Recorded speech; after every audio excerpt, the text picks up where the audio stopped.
한 주간 잘 지내셨죠? 우리 옆에 있는 분들하고 한 번 더 인사 나눌까요? 우리 이런 인사 한번 해볼까요? 제가 이번 주간 만나서 차 한잔 대접하고 싶습니다. 이어서 한마디 더 하셔야죠. 시간 한번 내주십시오. 네, 언제가 좋은지 시간 약속, 예배 끝나고 꼭 시간 약속하시기 바랍니다. 제가 최근에 읽은 책 가운데 저의 마음을 흔들어 놓은 책이 한 권 있습니다. 톰 네이너 목사님이 쓰신 죽은 교회를 부검하다라는 책입니다. 톰 네이너 목사님은 미국의 교회 연구가입니다. 수많은 교회들이 어떠할 때 사라져가고 어떠할 때 그 교회가 건강하게 살아나는가, 이런 것들을 분석하고 연구한 다음에 교회를 섬기는 리더들을 컨설팅하고 돕는 이런 사역을 하는 목사님입니다. 그런데 이 목사님이 쓰신 이 죽은 교회를 부검하다, 그리고 이어지는 책은 살아나는 교회를 해부하다, 이렇게 두 권의 시리즈 책, 이 외에도 여러 권의 책을 썼습니다. 그런데 최근에 제가 다시 한 번 더 접하면서 읽으면서 제 마음을 흔들어 놓았던 내용 가운데 하나는, 죽어가는 교회들을 쭉 분석해 봤더니 나름대로 이유가 있고 살아나는 교회들도 나름의 이유가 있더라는 겁니다. 그런데 문제는 죽어가는 교회들이 죽을만 해서가 아니라 이렇게 변화를 꾀하면은 죽지 않는다라는 걸 알면서도 죽음을 선택한다는 겁니다. 그러니까 죽지 않아야 될 교회들이 죽어가고 있는데, 여러분 한번 생각해 보십시오. 여러분이 죽음의 위기에 맞닥뜨렸습니다. 그런데 의사가 여러분을 진찰하고 치료한 후에 여러분이 이런 것만 바꾸신다면 죽지 않고 건강하게 살 수 있습니다, 이렇게 이야기하면 여러분 어떻게 하실 것 같습니까? 그 의사의 말에 따르겠습니까? 아니면 여러분이 살던 대로 살겠습니까? 따르지요? 자, 그러면 여러분 정말 그렇게 사십니까? 근데 분명히 아니요라고 하시는 분이 한 분 계셨는데, 여러분 그러면 죽는다고 하는데 왜 안 바꾸십니까? 아직 안 죽었으니까. 그리고 지금 당장 내가 느끼고 누리고 있는 것이 뭐 큰 문제 없어 보이니까. 근데 우리는 웃으면서 이야기를 했지만 여러분 생각해 보십시오. 실제로 이 목사님이 미국의 심장 우회술, 심장에 그러니까 뭔가 혈전이 있거나 혈관에 문제가 있으니까 심장 혈관 우회술을 했겠죠. 단순히 스텐트를 박아서 해결될 정도가 아니라 우회술을 한 경우이니까 가볍지는 않은 수술입니다. 심장 우회 수술을 하는 사람이 1년에 약 1,500만 명이랍니다, 미국 전역에. 그런데 이분들이 먹는 것 바꾸고 생활 습관을 조금만 바꾸면 아무런 어려움 없이 생존할 수 있대요. 그런데 재미있게도 결과를 보니까 90%의 사람이 삶을 안 바꾼대요. 죽어요. 그리고 그러니까 여러분 생각해 보십시오. 아까는 대부분이 그렇게 변화를 꾀하겠다고 선택을 했는데, 그래도 안 한다는 분은 한 분이었어요. 우리는 이제 다른 분들은 대답을 안 하신 거죠. 실제로 우리 행동 가운데는 변화하시겠습니까? 아니면 죽겠습니까? 이렇게 질문하면 누구도 죽겠다고 얘기하는 사람 없어요. 다 변화하겠다라고 얘기해요. 그런데 실제로 행동을 보면 정반대라는 거죠. 저는 이 글을 읽으면서요, 처음에는 눈을 의심했어요. 정말 그럴까? 사람들이 이렇게 바보스러울까? 어리석을까? 이렇게 생각을 했는데요, 몇 번 반복해서 읽으니까 정말이에요. 그리고 저를 보니까 이렇게 하면은 건강이 나빠지고 뭔가 문제가 있다라고 의사에 여러 번 경고를 먹는데도 이게 한계치에 딱 걸려가지고 몸의 겉으로 증상이 나타나기 전까지는요 그냥 살아요.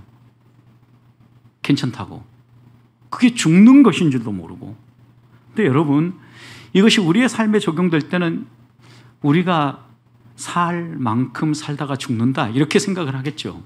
근데 이것이 어떤 조직이라든가 또 이것이 우리의 교회에 적용된다고 한번 생각해 보죠. 교회에. 그러면 성경은 또 그리고 어떤 조직 문화에서는 이렇게 하면 조직이 망한다라고 이야기를 합니다. 성경에서는 교회가 이렇게 행동하면은 교회가 망한다 이렇게 이야기하는데도 안 바꿔요. 그러면 결론은 어떻게 날까요? 죽어요.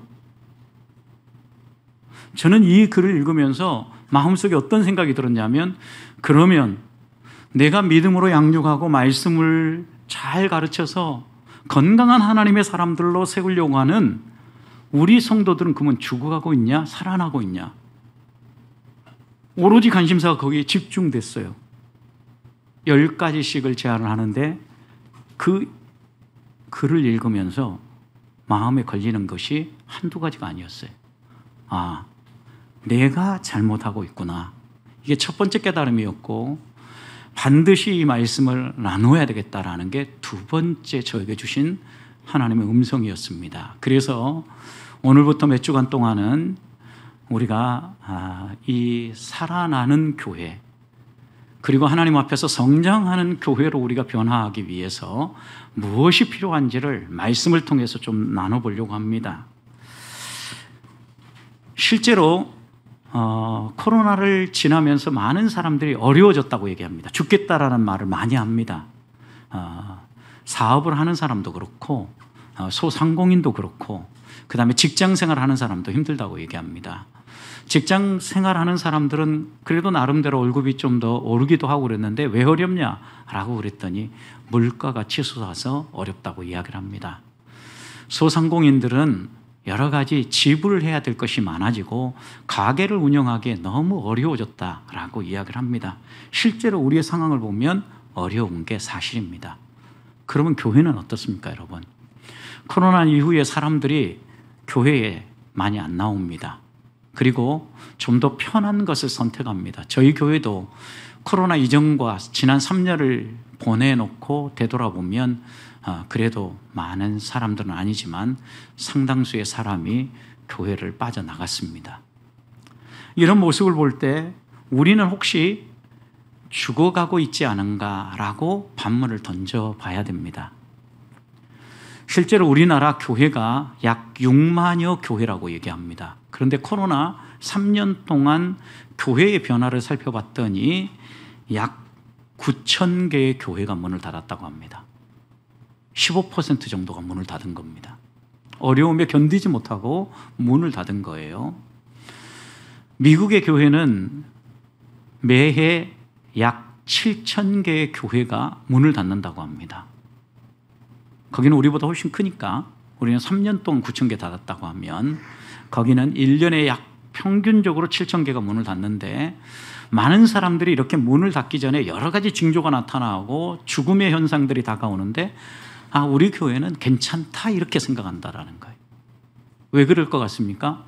교회를 생각할 때마다 교회의 주인은 하나님이고 교회의 주인은 우리 주님이다라고 고백하는 이 신앙 고백이 흔들리지 않기 때문에 그래요. 하나님이 세운 곳이고 하나님이 피값 주고 사셨기 때문에 하나님이 책임지신다 이렇게 생각하거든요. 자, 그러면 교회는 안 망해야 되잖아요. 실제 교회는 망할까요, 안 망할까요? 문 닫는 교회 있잖아요, 여러분. 망하죠. 신약에 여러분 사도 요한이 쓴 요한계시록에 초대교회 7교회를 향해서 예수님이 주시는 말씀을 한번 여러분 생각해 보십시오. 그 가운데 너희 행위를 살피고 너희 행위를 고치라. 그리하면 내가 무엇을 옮기겠다 그랬습니까? 촛대를 옮기겠다라는 거예요. 여러분, 촛대를 옮기겠다라는 거 그 교회 문 닫게 만들겠다라는 거죠. 보편적 교회, 하나님이 세우시는 이 땅에 하나님이 보편적으로 세워서 이끌어 가시는 이 교회는 망하지 않아요. 그렇지만 우리가 속해 있는 이런 지역 교회는요, 건강하지 않으면 문 닫는다, 망한다. 이거 기억해야 됩니다. 여러분, 우리나라도 지금 다음 세대 출산이 안 되니까 얼마 후에는 이런 나라가 될 거다. 인구 감소가 되면 나라가 사멸할 거다. 이렇게 이야기하면서 계속 경고하고 긴장하죠. 똑같아요. 교회도 이 상태로 계속 줄어들고 다음 세대가 안 살아나면 교회 문 닫을까요, 안 닫을까요? 반드시 문 닫습니다, 여러분. 그래서 이런 모습을 보면서 우리들이 착각하지 말아야 되겠다라는 거예요. 아무리 주님이 세운 교회라고 해도 우리가 주님이 원하시는 방향으로 믿음의 길을 걸어가지 않고 변화를 추구하지 않으면 망한다라는 마음을 가지고 죽는다라는 마음을 가지고 믿음의 길을 선택하고자 우리가 다시 한번 서야 합니다. 이런 분들은 망해도 됩니다. 뭐 교회가 이 교회밖에 없나? 다른 교회 가면 되지. 그러면 반드시 그 교회는 망합니다. 왜? 성도들은 다른 데로 가서 계속해서 신앙생활 할 거니까요. 여러분, 그러나 주님이 세운 교회고 이 교회를 통하여서 수많은 사람들이 구원의 은총을 누리며 믿음에 살기를 원한다면 우리는 반드시 이 학개 선지자의 말씀을 귀담아 들어야 합니다. 그러면 우리가 과연 살아나고 있는지 죽어가고 있는지 무엇을 살펴야 합니까? 오늘 학개는 5절 말씀에서 먼저 너희 행위를 살피라고 얘기합니다. 5절 보십시오. 그러므로 이제 만군의 여호와가 이같이 말하노라. 너희는 너희 행위를 어떻게 하라? 살필지니라. 꼼꼼하게 자세하게 너희 행위를 돌아봐라. 여기 너희라고 하니까 너희 하면 감이 얼른 안 오죠. 여러분, 그런데 7절 말씀을 다시 보십시오. 하나님이 이렇게 다시 얘기하죠. 너희는 누구 행위를? 누구 행위를? 자기 행위를. 너희 자신을 살펴보라는 거예요. 무엇을? 행동을 살펴보라는 거예요. 자, 그러면 이 학개가 어떤 사람입니까? 주전 520년경에 포로 후기의 이스라엘 백성들에게 하나님의 뜻을 전하고 사역을 했던 선지자죠. 여러분, 520년이라 하니까 멀리 있어 보이죠. 오늘날로부터 약 2500년 정도 전의 이야기입니다.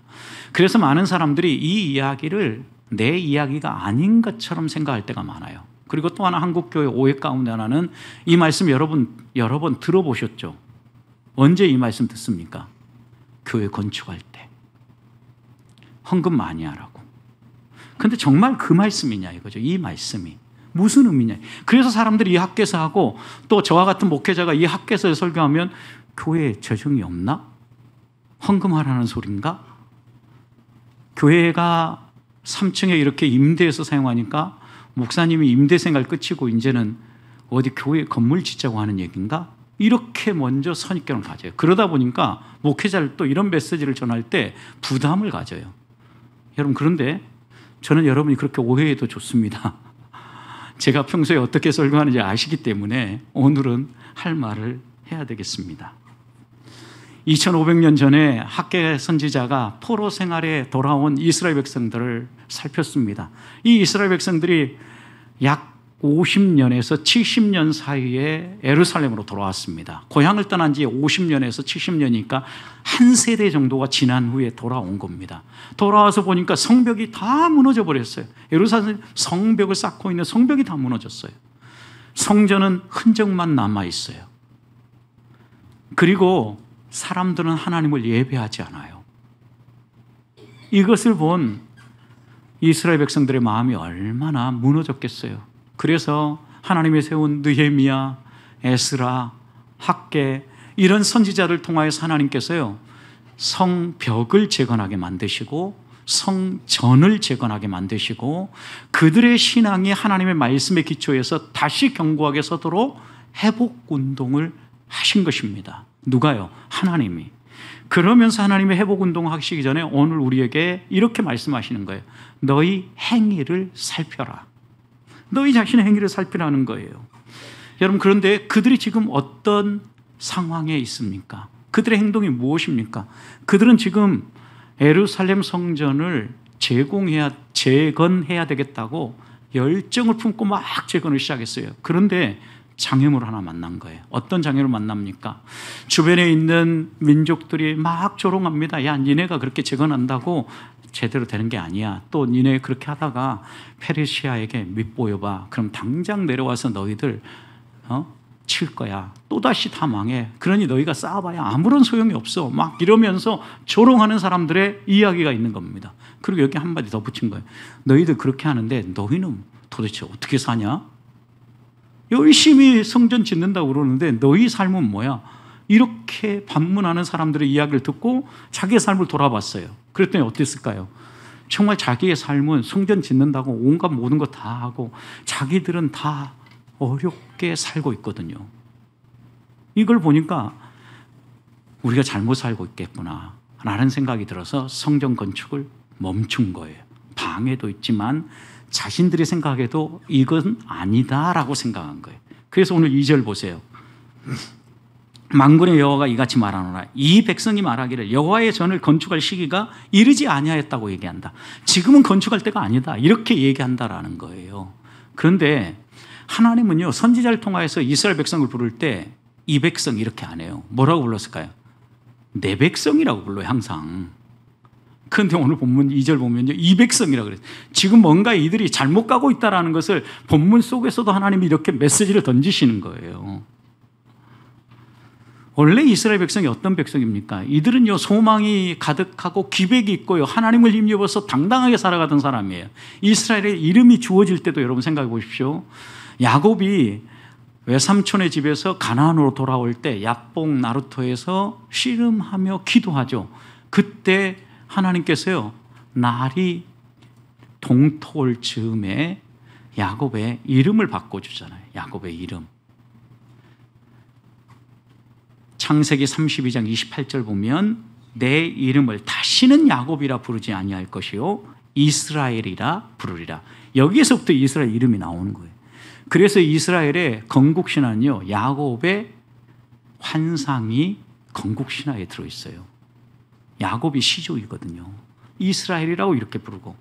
그런데 이 이스라엘의 이름의 뜻이 뭐냐? 내가 하나님과 및 사람들과 겨루어 이겼기 때문이다. 여러분, 하나님과도 겨루어 이기고 사람들과도 겨루어서도 이긴 사람이 누구예요? 이스라엘이에요. 기백이 있는 사람들이에요. 그런데 이들이 조롱하는 말을 듣고 난 다음에 김이 빠지고 낙심이 되어가지고 모든 걸 멈추고 있는 거예요. 생각해 봅시다.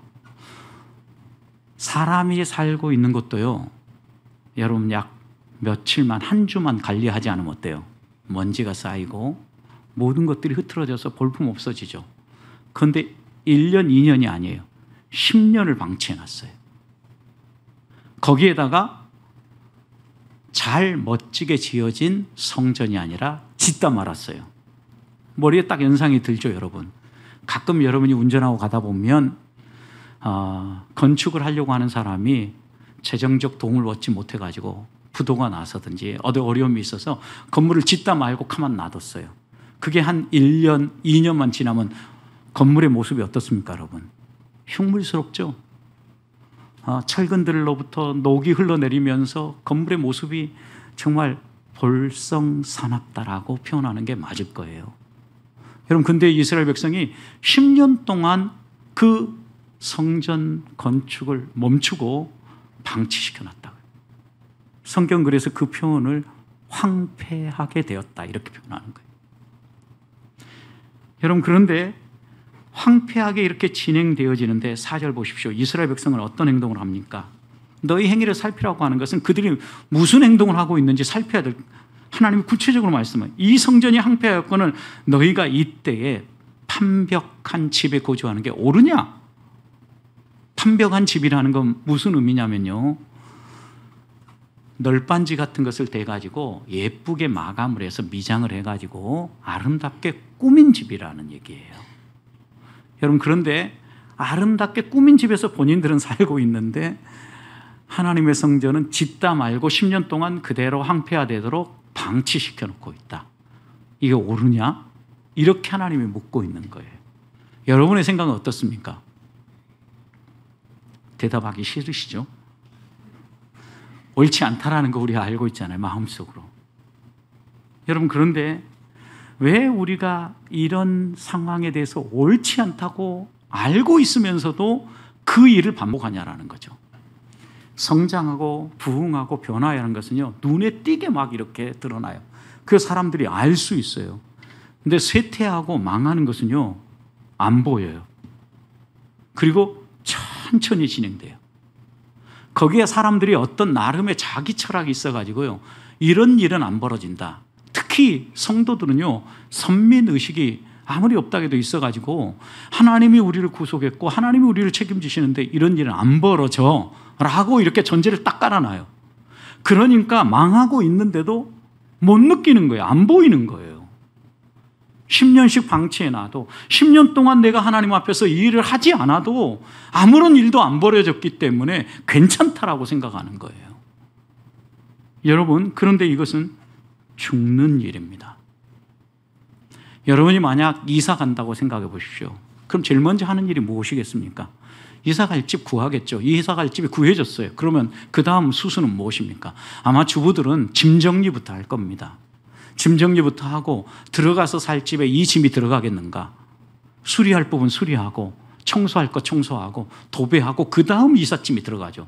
그런데 시간이 안 맞았어요. 그렇게 준비할 시간이 안 됐어요. 이삿짐 다 넣었어요. 그런데 수리를 해요. 청소를 해야 돼요. 도배를 해야 돼요. 어떨까요, 여러분? 생활하면서 두고두고 스트레스가 올라오고, 야, 내가 미련하고 바보스럽게 행동했구나, 이렇게 이야기할 겁니다. 왜요? 그것은 일의 순서가 아니기 때문이에요. 여러분, 우리의 신앙생활도 마찬가지입니다. 하나님 앞에서 믿음의 길을 걸어갈 때요, 우리가 건강하게 살아가기 위해서는 순서가 있다라는 거예요. 그 순서가 뭐냐? 제일 먼저 확인해야 될 것은 우리의 행동이에요. 행동. 우리의 행위예요. 내가 믿음으로 살고 있는가 그러지 않은가 우리를 살펴야 돼요. 여러분, 음식을 먹는 것도요, 내가 이렇게 먹으면 건강에 문제가 있을 거라고 생각하면 어떻게 합니까? 멈춰야죠. 그런데 그렇게 합니까? 계속 먹어요. 그래서 제가 저 스스로 저에게 이야기하는 게 하나 있어요. 왜냐하면 제가 먹어서 입에 너무 맛있고 좋은 것은 나쁜 음식이거든요. 대체로. 그러지 않은 음식도 들어있는데 대체로. 그래서 딱 그런 음식을 볼 때마다 맛있는 음식 딱 먹고 나면 처음에 뭐라고 하냐면 나쁜 음식이야. 내 속으로. 왜? 그래야지 많이 안 먹거든요. 그래야 절제하거든요. 안 그러니까 계속 이게 나쁘다는 거 알면서도 입이 당기니까 막 먹어버리는 거예요. 그러니 제 건강 지표가 여기에서 삐걱 저기에서 삐걱 다 문제가 드러나는 거죠. 지금 제가 치료 왔는 것도 그것 때문에 그러는 거예요, 결국은. 여러분, 우리가 알면서도 안 한다고요. 분명히 이게 과정이 있다고요. 분명히 이렇게 프로세스가 진행돼요. 죽어가는 것도, 교회가 죽어가는 것도, 교회라고 하니까 남 얘기처럼 들리죠. 내 신앙을 놓고 얘기해 보자고요. 내 신앙이 죽어가는 것도요, 이렇게 프로세스가 밟아져 가요. 그러면 딱 이렇게 문제가 생기면 어떻게 해야 돼요? 이거 나쁜 음식이야 라고 우리의 마음속에 되뇌어야 돼요. 내 영에 반드시 얘기해야 돼요. 하나님의 말씀에 거슬려서 반대로 가는데도 아무렇지 않은 듯 걸어가고 있으면 죽는 거예요, 여러분. 대부분의 항폐화가요, 대부분의 죽는 일이 눈에 안 보이게 드러나고 느리게 진행되니까 많은 사람들이 그것을 감지하지 못하는 거예요. 저는 우리 보배교회 성도들만큼은 한 주간 살아가는 동안 무감각하게 무덤덤하게 살아가는 사람들이 아니라 우리의 행위를 살펴서 죽어가는 삶이 아니라 하나님의 말씀을 따라서 살아가는 성도들이 될 수 있기를 주님의 이름으로 축복합니다. 두 번째 살펴야 될 것이 있습니다. 두 번째 살펴야 될 것은 9절 말씀 보십시오. 너희가 많은 것을 바랐으나 도리어 적었고 너희가 그것을 집으로 가져갔으나 내가 불어버렸느니라. 이 말의 의미가 뭐예요? 그들의 환경에 변화가 일어났다라는 거예요. 그러니까 처음에는 너희 행위를 살피라고 했는데 두 번째는 너희가 살아가는 삶의 환경을 살펴라 해요. 근데 삶의 환경에 어떤 일이 벌어졌습니까? 열심히 많은 것을 얻고자 땀을 흘려 뻘뻘 흘려서 수고하고 있었어요. 그런데 얻어들인 것은 적을 때, 그럴 때 반드시 살피라는 거예요. 또 하나, 그래도 너희가 벌은 것 얼마가 되었든지 그걸 가지고 집으로 갔어요. 그리고 그거 가지고 온 가족이 누리려고 하는데 다들 부족해요. 그리고 다 어렵다고 얘기해요. 이유가 뭐예요? 내가 불어버렸느니라. 누리지 못하도록 하나님이 불어버린 거예요. 또 여러분 11절 보세요. 내가 이 땅과 산과 곡물과 새 포도주와 기름과 땅의 모든 소산과 사람과 가축과 그 다음 손으로 수고하는 모든 일에 뭐가 들게 했어요? 한재가 들게 했어요. 여러분, 한재는 내가 잘못해서 들었습니까? 아니면 자연재해입니까? 사람들이 이렇게 생각하는 거예요. 그러니까 자연재해인데 다 당하는 건데 괜찮아. 그런데 여러분 보세요. 그 한재가 왜 왔냐라는 거예요. 왜? 그때 자기를 살피라는 거예요. 이런 환경이 벌어질 때 살피라는 거거든요. 또 10절도 보십시오. 그러므로 하늘은 이슬을 그쳤고 땅은 산물을 그쳤다 그랬어요. 한재가 왔다라는 거죠. 근데 이게 어떻게 왔냐라는 거예요. 10절에 뭐 때문에? 10절 다시 보세요. 뭐 때문에? 뭐 때문에? 너희 때문에. 자, 따라서 해봅시다. 나 때문에. 나 때문에요. 너희 때문에. 우리는 자연재해라고 얘기를 하는데 이 자연재해 한재가요, 나 때문에 왔다는 거예요. 나 때문에. 이 말씀은 하나님 분명히 우리에게 이야기하는 거예요. 너희가 살아가는 삶의 환경에 변화가 일어난다. 그럼 빨리 깨달아라. 하나님은 우리에게 경고등을 켜주시는데요, 우리의 삶의 환경을 통하여서 경고등을 켜주셔요. 그래서 내 삶에 어떤 자그마한 변화가 일어나도 하나님이 이걸 통해서 나에게 뭘 말씀하시려고 하는가, 환경을 통하여 다가오시는 하나님의 손길에 민감하면요, 그 사람은 계속해서 잘 사는 사람이에요. 성장하는 사람이에요. 하나님이 여러 가지 환경으로 이렇게 계속 이야기하고 말씀하시는데도 남들 다 그렇게 살고 애들 그렇게 크는 거고 또 지금은 다 이렇게 어렵게 사니까 다 그렇게 사는 거야. 뭐 아무런 문제 없어. 이렇게 생각하면 나도 모르는 사이에 죽어가고 있는지 살피라는 거예요. 오늘 6절 말씀을 보십시오. 환경의 변화가 이렇게 일어나고 있다는 건 더 분명한 것이 너희가 많이 뿌릴지라도 수확이 적어요. 많이 뿌렸으면 많이 거둬야 돼. 정상이 자연의 법칙은. 근데 수확이 적어요. 먹을지라도 배부르지 않아요. 먹어도 만족이 없어요. 그 다음 마실지라도 갈증이 해결되지 않아요. 그러니 흡족하지 않은 거죠. 입어도 따뜻해야 되는데 따뜻하지가 않아요. 일꾼이 싹을 받았는데 그것을 넣었는데 어디 넣어요? 구멍 뚫어진 전대에다 넣어요. 여러분, 이런 일이 벌어지니까 얼마나 이게 심각한 일이에요. 그런데 이것을 내가 뭔가 한 가지 잘못했어. 그냥 내가 잘못 살아서 그래. 이걸 신앙의 문제와 연결하지 않고 그냥 지나가 버려요. 그런데 여러분, 하나님은요, 우리의 예배당에서 예배만 주관하고 다스리는 분이 아니라 우리의 인생, 우리의 삶 전부를 다스려 가시는 분이셔요. 하나님이 섭리하신다고요. 하나님이 예정하고 작정하신 대로 우리를 이끌어 가신다고요. 그러니까 우리의 삶의 자리에서 이런 변화가 일어난다. 그러면 어떻게 해야 돼요? 하나님의 경고등인 줄 알고 빨리 깨달아야 된다는 거예요.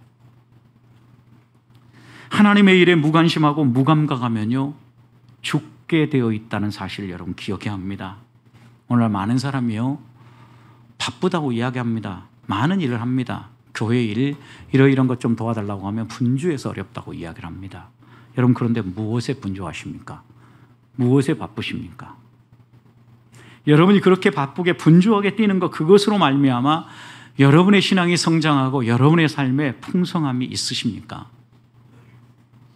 열심히 분주하게 뛰는데도 불구하고 여전히 만족스럽지 못하고 여러분의 환경 가운데 하나님이 이것저것 하나, 두 개, 결국은 여러분의 손이 수고하는 모든 것에 손해가 있고 피해가 있도록 이끌어 가신다면 여러분, 하나님이 지금 우리에게 그렇게 살면 안 된다라고 말씀하시는 것임을 기억해야 합니다. 학개서 2장 17절 말씀을 보면 하나님은 이 이스라엘 백성에게 이렇게 얘기합니다. 만군의 여호와가 말하노라. 내가 너희 손으로 지은 모든 일에 곡식을 마르게 하는 재앙과 깐부기 재앙과 우박으로 쳤으나 너희가 내게로 돌이키지 않았느니라. 하나님이 이런 재앙을 주고 한재를 주고 환경을 통해서 이렇게 말씀하시는 이유는 한 가지예요. 깨닫고 돌이키라는 거예요. 그런데 깨닫지 않고 돌이키지 않는다라는 거예요. 이게 문제인 거죠. 돌이키라는 거예요. 여러분, 돌이키면 어떤 일이 벌어지냐면 학개서 2장 19절에 보면 이렇게 얘기했습니다. 곡식 종자가 아직도 창고에 있느냐? 포도나무, 무화과나무, 석류나무, 감람나무 열매가 맺지 못하였느니라. 그러나 오늘부터는 내가 너희에게 복을 주리라. 약속의 말씀이에요. 하나님이 우리에게 경고등을 켜주실 때 그것에 대해서 민감하게 반응하고 하나님 앞에서 내 삶을 고치면 오늘부터 하나님이 복을 주시겠다라는 거예요. 저는 하나님이 내 행위를 살피라는 말씀과 함께 우리가 살아가는 삶의 자리에 펼쳐지는 모든 일들을 살피라는 이 말씀을 가슴에 새기면서 내가 믿음의 길을 바르게 걸어가고 있는지 돌아볼 수 있기를 소망합니다. 자, 그러면 문제가 발견됐어요. 그러면 그 다음 어떻게 해야 됩니까? 마지막으로 살펴야 될 것은 나는 행동을 바꾸고 있는가 살펴야 돼요. 8절 보십시오. 너희는 산에 올라가서 나무를 가져다가 성전을 건축하라. 지금 이들의 문제는 뭐예요? 성전을 완공하지 않고 도중에 멈춰버렸거든요. 그러니까 그 일 마무리해라 이거예요. 어떻게 마무리하라고? 산에 올라가라. 수고스러워요. 거기 가서 나무 해라. 여러분, 재료를 구해오는 것부터 시작해서 산에 올라가서 재료를 구해오는 것부터 시작해서 이제까지 멈춰 있었던 성전에 대한 재건을 완공을 위하여서 힘써 달려가라. 여러분, 성전이 그러면 어떤 곳입니까? 하나님이 머무시는 거룩한 곳이죠. 또 우리와 교통하시면서 우리에게 하나님의 뜻이 무엇인가를 알려주는 곳이 성전이지요. 그런데 여러분, 이 성전을요, 오해하지 말아야 될 것은 예배당을 성전으로 오해하는 거예요. 예배당은 성전이라고 말하기 어렵습니다, 여러분. 성경은 우리 주님이 오신 이후로부터 성전은 예배당이 아니라는 것을 분명히 가르칩니다. 요한복음 2장 19절 말씀을 보면 예수님은 뭐라고 얘기했느냐? 이 성전을 헐라. 그러면 내가 사흘 만에 세우리라 말씀하셨죠. 여러분, 그러면서 우리 주님이 요한복음 2장 19절에서 예수는 21절에서 예수는 성전된 자기 육체를 가리켜 말씀하신 것이라 이렇게 얘기했어요. 그리고 난 다음에 그 가르침을 바로 깨달은 바울 사도는 고린도전서 6장 19절 말씀에서 너희 몸은 하나님께로부터 받은 바 너희 가운데 성령이 거하시는 성령의 전인 줄, 하나님의 전인 줄 알지 못하느냐 이렇게 얘기했거든요. 여러분, 그러니까 신약 시대를 살아가는 우리들은요, 성전이라고 얘기하면 예배당이 아니라 교회를 얘기한다는 걸 이해해야 돼요. 성전 하면 제일 먼저 떠올려야 될 것이 교회를 얘기하고 나를 이야기한다는 걸 기억해야 돼요. 여러분, 그러면 오늘 본문에서 너희가 성전이 황폐화되어 가고 있는데 전혀 신경 쓰지 않고 그대로 내버리는 게 옳으냐? 이런 얘기죠. 너희 영혼에 대한 관심사는 내려놓고 너희 육체 먹고 살 것만을 위해서 그렇게 분주하게 사는 게 옳으냐? 이 질문이에요. 여러분, 어떻게 살고 계십니까? 주일날 주일 낮 예배 한 번만 와가지고 신앙생활 한다고 말할 수 있습니까? 여러분들의 대부분의 시간을 여러분 육체를 위해서 먹고 사는 데 다 쓰고 난 다음에 일주일에 겨우 1시간, 2시간, 많으면 3시간 이렇게 내놓으시면서 하나님 앞에서 여러분은 영을 위해서 살아간다고 말할 수 있습니까? 여러분의 성전은 황폐하게 내버려 둔 채 여러분의 육체만을 위해서 살지 않느냐라는 거죠. 행동을 바꾸라는 거예요. 하나님이 우리에게 얘기하는 것은 너희 영을 위해서 살라는 거예요. 하나님이 책망한 것은요, 또 하나 이들에게 분명히 이렇게 얘기했어요. 성전은 황폐하게 됐는데 너희는 판벽한 집에서 산다 그랬어요. 무엇을 지금 꼬집은 거죠? 자기 중심적인 삶을 꼬집은 거예요. 두 번째는, 그래서 우리가 이 말씀을 통해서 다시 한번 우리의 삶에 점검하고 행동을 바꿔야 될 것은 이기적이고 자기중심적인 삶을 사는지 돌아봐야 돼요. 교회는요, 그리스도를 머리로 한 성도들의 연합이에요. 유기체예요. 그래서 우리들이 함께 살아갈 때요, 우리 몸의 지체 어디 누구든 한 사람이든 고통을 겪으면 다 같이 고통을 겪는 거예요. 그런데 우리는요, 돌아보지 않아요. 그리고 성도들에게 우리가 험한 말을 하고 상처를 입히는 것은 내가 내 스스로 누워서 침 뱉기라는 사실을 여러분 기억해야 돼요. 내 몸을 자해하는 행동이라고요. 분명히 주님이 말씀하잖아요. 그런데 자기중심적이에요. 내 손가락만 괜찮으면 돼. 발 잘라내도 돼. 이렇게 생각하는 거죠. 진짜 이건 어리석은 사람이잖아요. 행동을 바꾸라는 거예요. 손가락이 중요한 것처럼 너희 발도 중요해. 다 같이 살아야 돼. 이게 뭐예요? 지금 너희 행동을 바꾸라는 거예요. 삶의 우선순위가 뒤바뀌면 안 된다라는 거죠. 삶의 우선순위 영과 육 가운데 영이 먼저예요. 그 다음에 여러분 우리 자신과 이웃을 생각하면 이웃이 먼저라는 거예요. 성경은 지금 이렇게 얘기하는 거예요. 그리고 난 다음에 우리 주님이 마태복음 6장 33절에서 이렇게 약속했어요. 너희는 먼저 그의 나라와 그의 의를 구하라. 이 말씀이에요.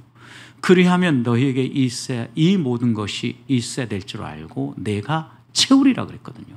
공중 나는 새, 들에 핀 백합화, 이 모든 것을 먹이시고 입히시는 분이 하나님 아니냐. 그러니 너희의 삶의 우선순위가 올바로 서고 나면 그 다음 나머지 부분은 내가 해결해 줄게. 이렇게 얘기했어요. 그런데도 우리는 내 육체를 생각하고 자기 중심적으로 살아요. 죽는 일입니다. 마지막 그래서 하나님 우리에게 원하는 것은요, 하나님의 말씀이 이렇게 주어질 때 그 말씀에 따라 순종하는 것을 하나님은 원하셔요. 학계 이스라엘 백성은요 순종했어요. 자기의 삶을 돌아보고요 성전 재건을 해서 완공했어요. 잘못된 행동은 바꿔야 합니다. 그래서 하나님이 우리에게 원하는 것은요 주의 뜻을 행하기를 즐거워하는 거예요. 다윗 왕은 시편 40편 8절에서 내가 주의 뜻 행하기를 즐깁니다. 나의 즐거움은 주님 뜻대로 사는 겁니다. 하나님의 일을 하는 것입니다. 이렇게 고백한 거예요. 미가 선지자는요 포로에 돌아온 이스라엘 백성들 향하여서 주께서 너희에게 원하는 게 무엇인지, 주께서 너희에게 선한 것이 무엇인가를 보여줬다. 미가서 6장 8절 여호와께서 너희에게 구하는 것은 오직 정의를 행하며 인자를 사랑하며 겸손하게 내 하나님과 함께 행하는 것이다. 세 가지 얘기한 거예요. 인자, 사랑과 공의, 공평을 이야기한 거예요. 여러분 하나님의 성품이기도 해요. 하나님의 성품을 드러내며 살라는 거죠. 공의로운 하나님의 성품과 사랑의 하나님의 성품을 드러내며 살라는 거예요. 그렇게 살라는 거예요. 또 하나, 너희가 이렇게 살아갈 때 하나님과 동행하는 삶을 사는데 겸손하라는 거예요. 왜 하나님과 동행하지 않습니까? 내 생각이 앞서기 때문에, 교만하기 때문에 하나님과 동행 안 하는 거예요. 나 혼자도 잘 살 수 있다고 생각하니까 기도하지 않고도 하루를 그냥 떳떳하게 당당하게 그냥 사는 거예요. 어리석은 죽어가는 거예요. 여러분, 하나님 분명히 이렇게 말씀하시는 걸 우리의 마음에 새기고 느끼지 못할 정도로 무감각하게 우리에 다가오는 이 사탄의 간교한 계획을 방어하십시다. 특별히 우리의 행위를 살피고, 그 다음 두 번째 우리의 환경을 살피고, 세 번째 우리의 행동을 바꾸십시다. 그래서 우리의 삶이 죽어가는 교회가 아니라, 죽어가는 성도가 아니라 살아나고 하나님을 기쁘시게 하고 성장해가는 삶을 사시기를 주님의 이름으로 축복합니다.